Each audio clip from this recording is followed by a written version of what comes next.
بسم اللہ الرحمن الرحیم۔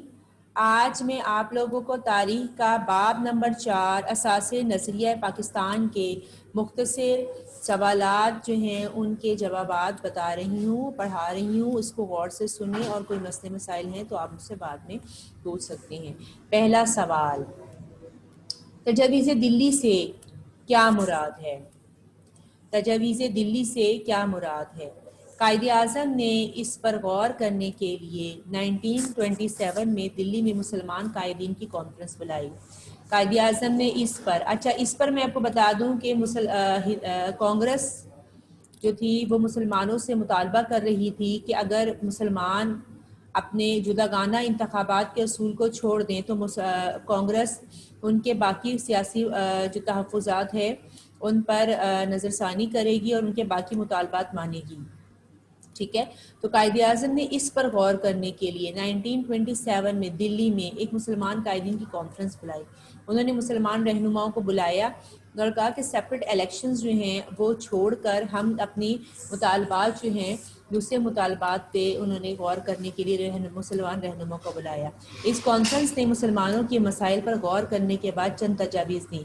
جتنے بھی مسلمان رہنما تھے انہوں نے قائد اعظم کے ساتھ مل کر مسلمانوں کے مسائل پر غور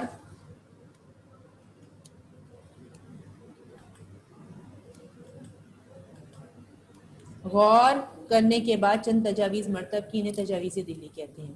ٹھیک، دوسرا سوال، سوال نمبر 2، تجاویز دلی میں دو تجاویز جو ہیں وہ لکھیں۔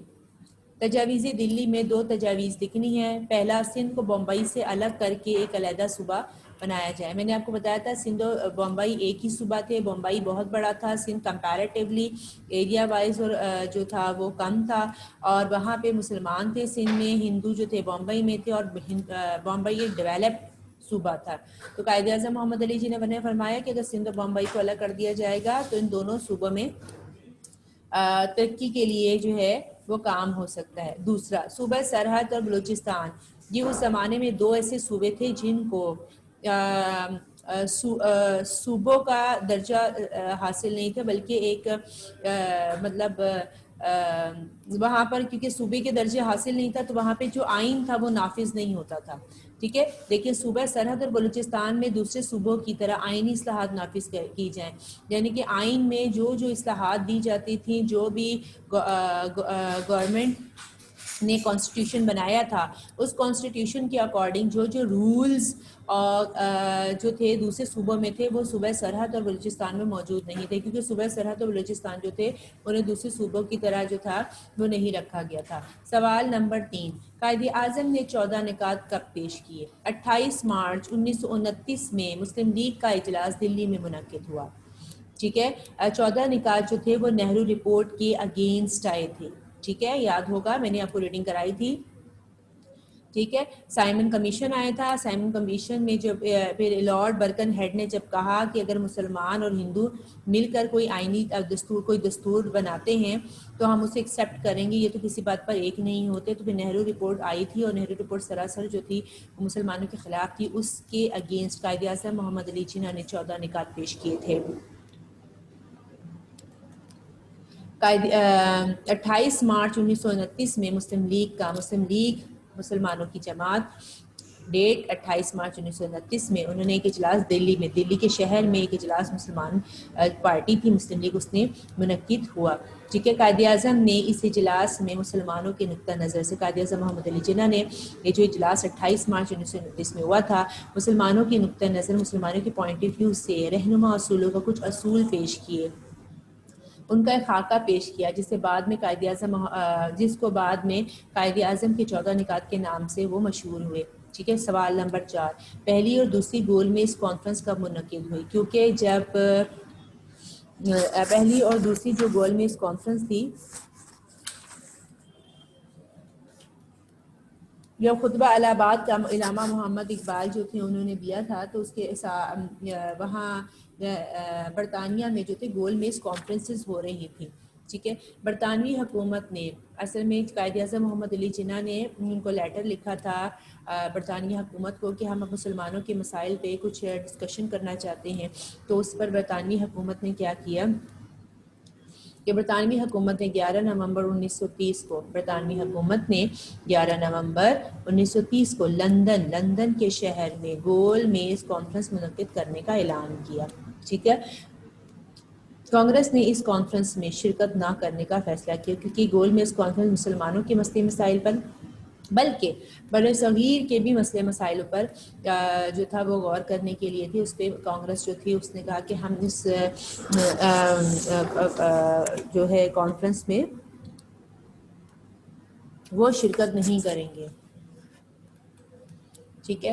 تو کانگریس جو تھی اس نے اس پہ شرکت نہیں کی تھی. مسلمانوں کی طرف سے 18 نمائندے تھے جن میں قائد اعظم سر آغا خان، مولانا محمد علی جوہر، سر محمد شفیع اور مولوی فضل خاص رہنما تھے جو اس میں شامل تھے.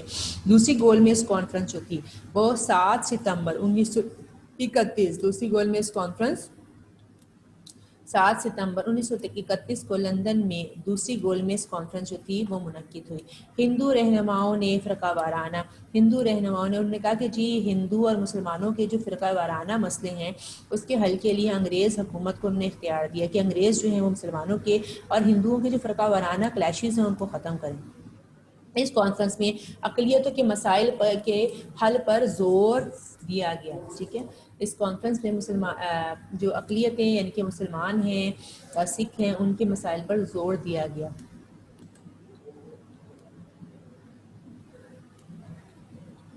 آپ لوگوں نے ہینڈ کیوں ریز کیے ہوئے ہیں؟ مہرین، وقاص، ہینڈ کیوں ریز کیا ہے؟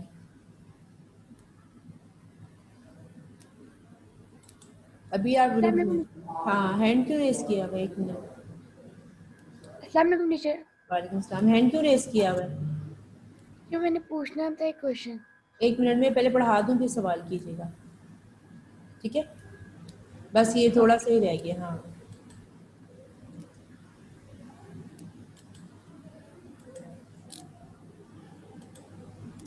صحیح.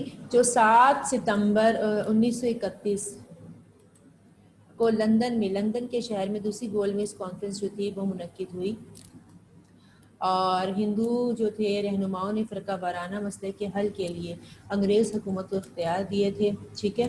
اور اس کانفرنس میں اقلیتوں کو میں بتایا ہندو تو کیونکہ اکثریت ہے در صغیر میں، سکھ، مسلمان اور جو دوسری قومیں ان کے مسائل کے حل کے لیے جو ہے اس پر زور دیا گیا تھا. سوال نمبر 5. اسلامی اقتدار جو نظریہ پاکستان کی اساس بنی، اسلامی اقدار جو نظریہ پاکستان کے اساس بنی وہ کیا ہے؟ نظریہ پاکستان اسلامی نظریہ حیات پر مبنی. نظریہ پاکستان کیا ہے؟ اسلامی نظریہ حیات، یعنی کہ اسلام میں رہن سہن، حرام حلال ساری چیزیں جو ہیں یہ ہمارا جو نظریہ پاکستان ہے، پاکستان جو ہے اسی بنیاد پہ بنا ہے. عقائد و عبادات جو بھی ہمارے، آپ کو پتہ ہے 5 وقت کی اذان ہونا اور عبادات اور روزے اور سب کچھ، رمضان، عدل و انصاف، مساوات، جمہوریت کا فروغ، اخوت و بھائی چارہ، شہریوں کے حقوق و فرائض جیسی اسلامی اقدار نظریہ پاکستان کی جو ہے وہ اساس ہے. ٹھیک ہے. اسلامی اقدار یعنی کہ اسلام کی جو ہے اسلام کا رہن سہن، اسلام کا پوائنٹ آف ویو، یہ سارا کچھ جو ہے وہ نظریہ پاکستان یعنی کہ پاکستان ان سارے عقائد پر مبنی ہے. ٹھیک ہے. سوال نمبر 6. اسلام کا پہلا رکن بیان کریں. توحید و رسالت اسلام کا پہلا رکن ہے. ٹھیک ہے. اسلام کا رکن کیا ہے؟ توحید و رسالت. ان دونوں چیزوں کے بغیر مسلمان جو ہے وہ اس دائرے اسلام میں داخل نہیں ہو سکتا. توحید سے کیا مراد ہے؟ اللہ تعالیٰ ساری کائنات کا خالق و مالک ہے. ٹھیک ہے.